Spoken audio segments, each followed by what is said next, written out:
Alright, so last night I finished up the last of the blocking that is going on all the walls. I decided not to do every single gap. I just did everywhere where there's a single stud. I skipped the spots where there's double studs or triple studs or jacks or anything like that because there's multiple studs sandwiched together and they should be sturdy enough the way they are. So the last two studs I need to put in. I left them out because I had to think about this a little bit because I'm kind of doing this a little unconventionally, I think. Normally, like over in this corner over here, see, this is going to be the living room over here, so I'm not going to have a loft. I'm going to put a loft in the other side. So I left this stud sticking out a 1/2 inch so that I have a nailing surface to nail some finish boards on the inside. I can't do that over here because I'm putting a loft in here, but I'm not, like, typically, I'm not sure, because don't quote me, this is the first house I've ever built in my life, so, you know, disclaimer, I don't know what I'm doing, I'm just doing it the way I want it. Normally, I think you would break the floor, right? So this wall wouldn't have been a 12-foot, because I'm trying to have the top of the floor of the loft be at 8 feet. So typically, I think you would have built the wall up and cut it off, put a top plate on, and then you would put your floor trusses or floor joists on top of that wall, and then you would build another wall on top of that. But I didn't want to just build a 3-foot wall there and then have to worry about like hinging or anything like that. So what I did was just built the full 12-foot wall, and I'm going to buy they make some steel plates that go on the side of a joist like this, or not a joist, a stud, and the plate will get nailed onto here, you know, up higher, and then the board sits inside the plate, and then that will also get nailed. So I'm going to nail the board to the stud and the plate to the joists, and then that will be what holds the weight on these end pieces. And then in the middle, I'm building this partition wall to separate off the offices right here. So there'll be a wall right here. So that's going to support the center of the floor for the loft, and then the same thing on the other side. But the first floor joist that goes on has to hit this wall right here and meet flush on this wall. So if I leave my 1/2 inch reveal in this corner, I won't have anything to nail to, but I can shove the floor joist past here and still nail it to this stud. So that's what I'm going to have to do, and then I'm just going to add a small nailer board onto the outside of that stud for finished material. Right now, I'm going to cut those studs. I have to insulate the bottom like 3 feet of this corner over here because it's going to be closed off since I do have one sheet on already. So I have to put a little insulation in there because I'm insulating the corners so there's not just big air gaps in there. So I got to put a couple pieces of insulation in the bottom. Then I can put the stud in, and then I could insulate the gap from the outside of the cabin before I put the rest of the sheeting on. But that is the last 2 studs that need to go in here. So I'm going to get those cut and put in, and then we're going to go to town on some sheeting today.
Alright, got these corners done. Think we can move on to doing some sheeting on the outside. Pretty sure. I'll have to think about it for a minute before I start, just to make sure that there's nothing else I need to do. Alright, so there's a slight change of plans. I was gonna start sheeting the house, but it's kind of hard to put sheets on all by yourself. So I'm gonna wait for Lisa to get home, and then we can have 2 sets of hands to put sheeting on. In the meantime, I wanted to put a tree in the center of my cabin. Part 1 is because it looks cool, I think, and the second reason is I need a center support beam to support the ridge beam, because the ridge ridge beam is like 30 feet long, and I didn't want to buy like an LVL or something like that. I just want to use lumber that I can go and pick up at the store and build everything myself. Just that way, I didn't want to have to do any special orders, anything like that. I have tons of trees, and a lot of them are all Doug fir, which is what your standard construction lumber that you go and buy at the store is anyways. So it's good stuff. I did some looking around on the land for a little while.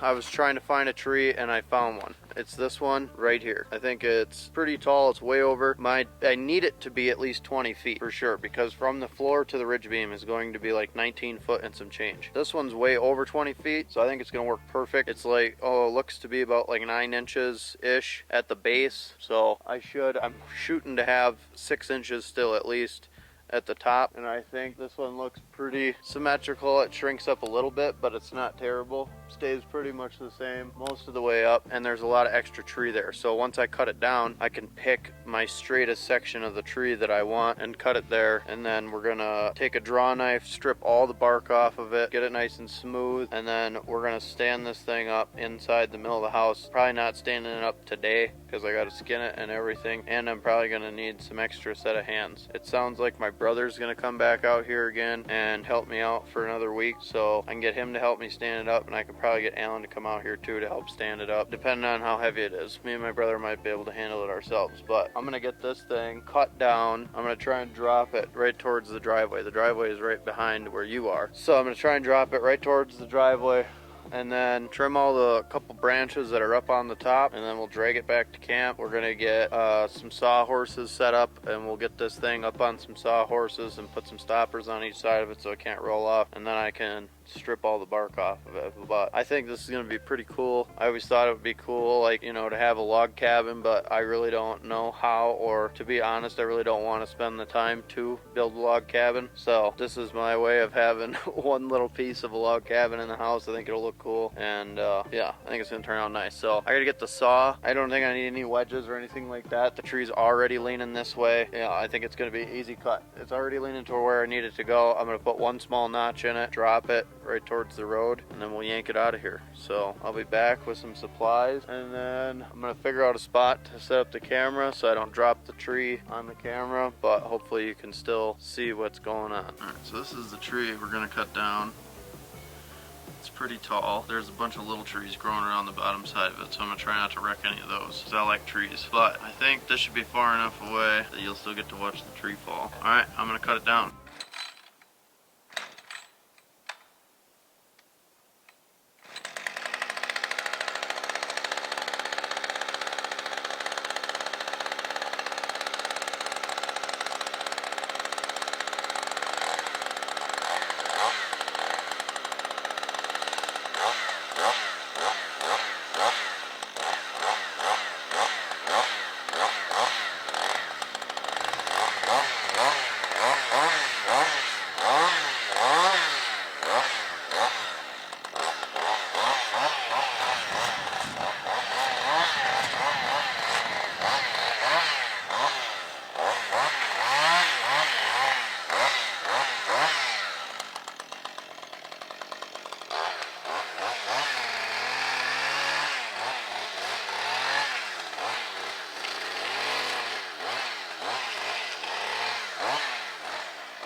right where I wanted it to.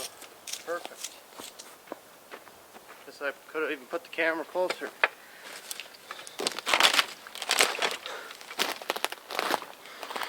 Alright, there's the tree. I'm gonna grab a tape measure so I can make sure I got all the length I need, and then I'm gonna release the dogs from the camper and we're gonna cut this thing, cut all the branches off.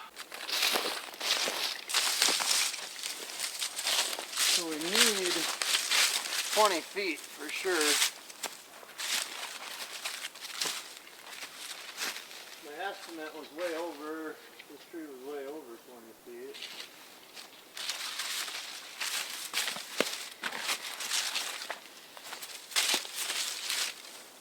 Oh yeah, there's 20 foot. Here, off the very bottom, we definitely got room to play around. And it looks like I still got my 6 inches. Man, this couldn't have worked out any better. Well, I'm gonna limb this thing, and then we'll get the truck and yank it out of here.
Alright, should be all the branches.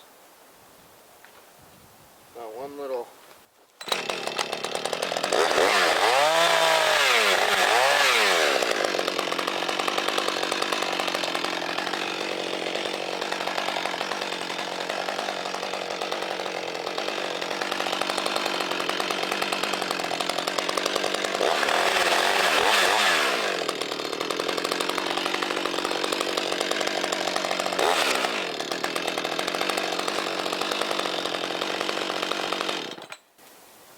There, that should be all the branches.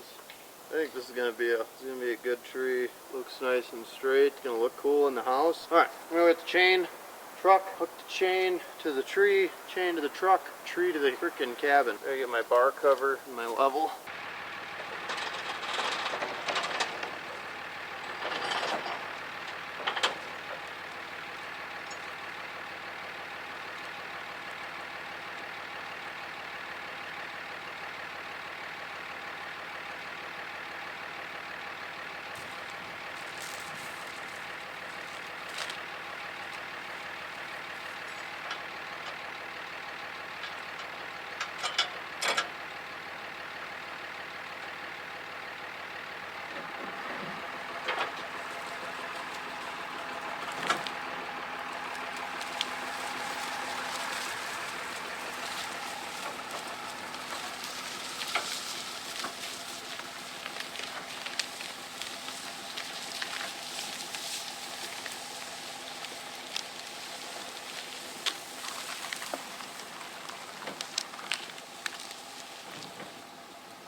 Alright, so I gotta cut this thing down. It's way over 20 feet. So I'll probably cut it at like 23 feet, maybe, something like that. That'll give me a little extra on both ends so that when I go and make my final cut, if it takes me a couple tries to get a nice square cut on each end or whatever, then I have room to mess up. So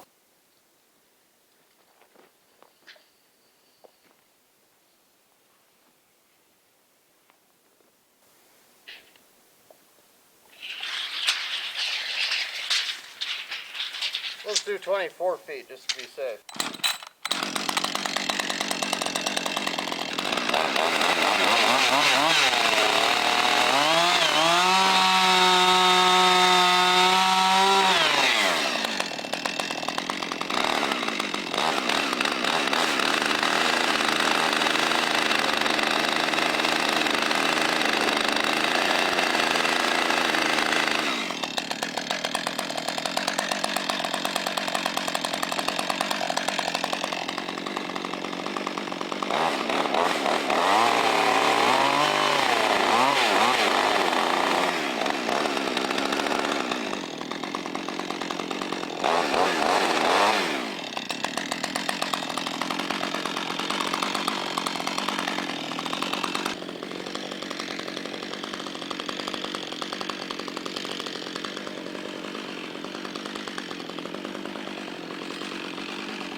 Bit of a kicker in it, but it's not terrible. Should be able to make it work, I think.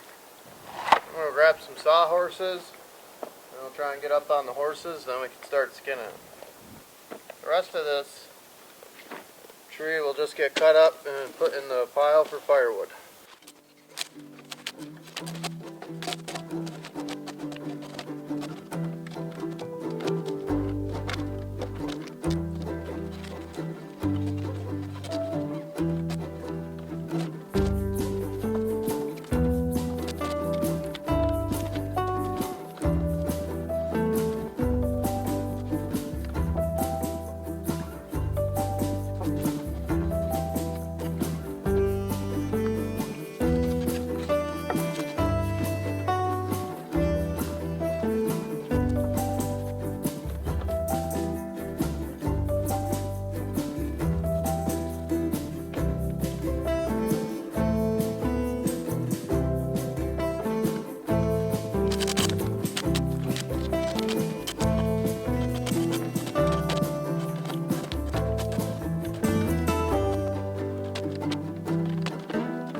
Well, sounds like Lisa's home, and we need to eat dinner and get some sheets of plywood, at least the bottom row, on the cabin so that I can do the rest of the sheets by myself. I just need 2 hands to hold the bottom sheet so we can get everything lined up good. And then I should be able to set the other sheets right on top of them when I nail them down. So I'm going to take a break on this tree, probably finish it tomorrow, and we're going to eat some dinner and then work on the cabin again.